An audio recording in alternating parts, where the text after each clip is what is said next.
Danielle and I work at the Belgrade Theatre. Today I need your help. I would like us to recreate the story of Cinderella. But I'm going to need you to help me join in with lots and lots of actions. Can you do that for me? Great.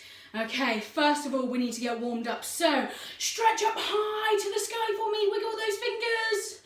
And stretch down low to the floor, wiggle the fingers. And reach out to the sides and kick your legs. Be careful not to kick anybody or anything. And now we're going to do our faces. Show me your biggest, happiest, smiliest face. And show me your saddest, grumpiest face. And your big, happy, smiley face. And your grumpy face. Fantastic. I think we're ready to start. So, the story of Cinderella. Once upon a time, there was a lovely girl who lived in a faraway kingdom.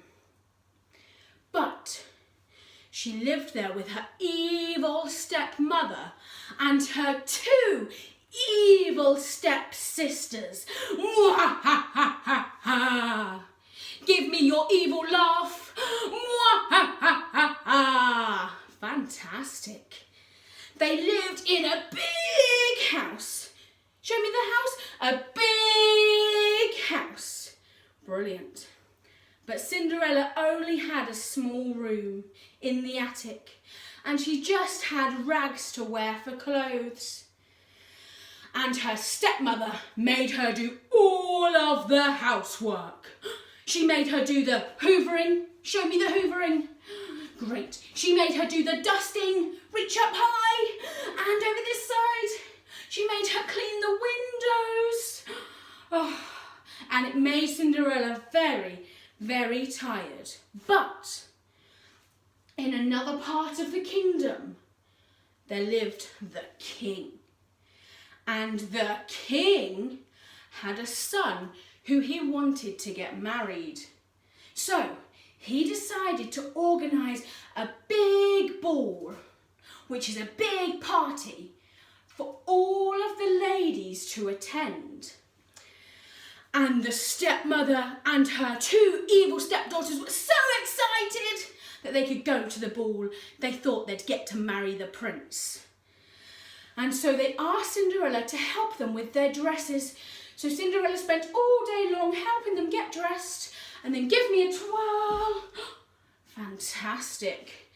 Okay, but the stepmother said Cinderella could only go to the ball if she'd finished all of her chores and if she'd found something nice to wear. But Cinderella had spent so long working so hard on the housework and helping the evil stepsisters that she didn't have time to fix up her old party dress. And so she couldn't go to the ball. Cinderella got really sad. Show me your sad faces. Oh, that she began to cry. But all of a sudden, she hears a voice in the garden. Who do we think it could be? It's the fairy godmother. She's come to save Cinderella. She says, Cinderella, you shall go to the ball. Bring me a pumpkin.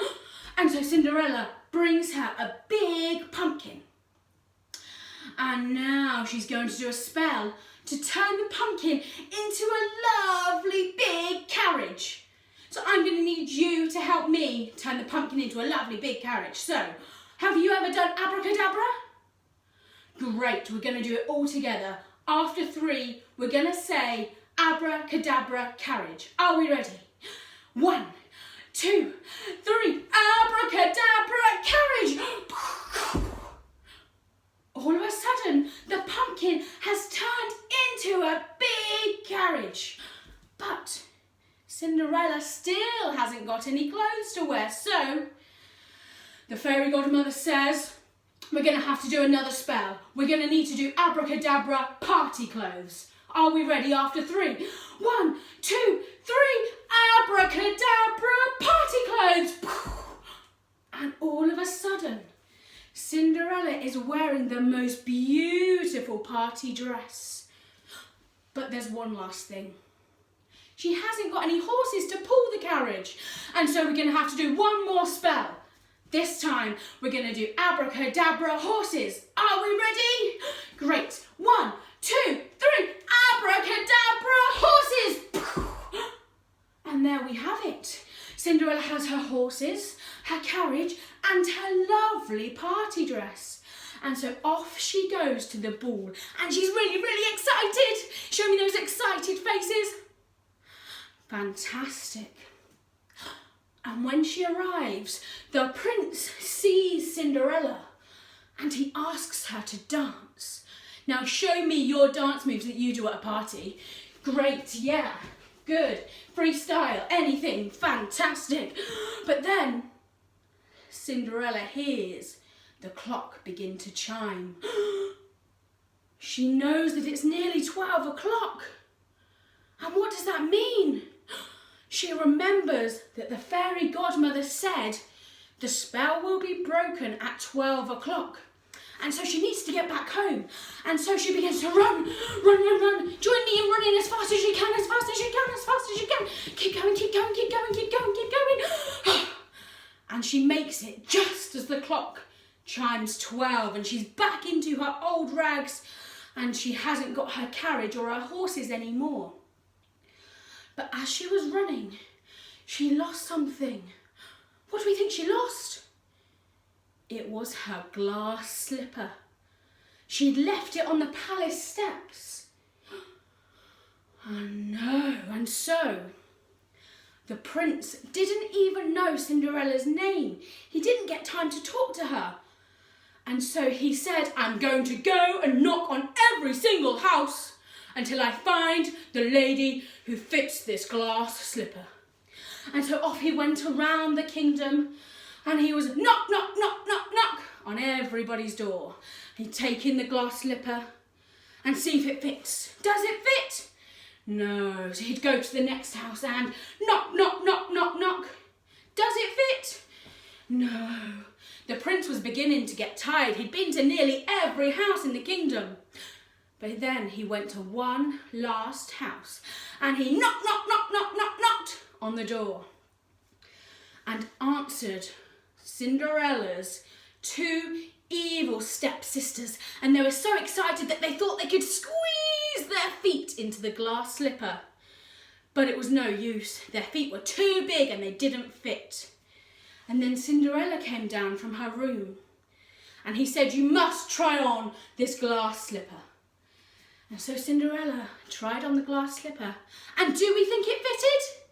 Yes, of course it did. It was her glass slipper. And so they were so excited that Cinderella and the prince got married and lived happily ever after. Can you give me a big yay? Yay! Fantastic. They were super happy at the end of that story, weren't they? Well, thank you everybody for joining me in telling the story of Cinderella. I had a really good time, did you? Fantastic. Hopefully I'll see you again soon. Bye-bye.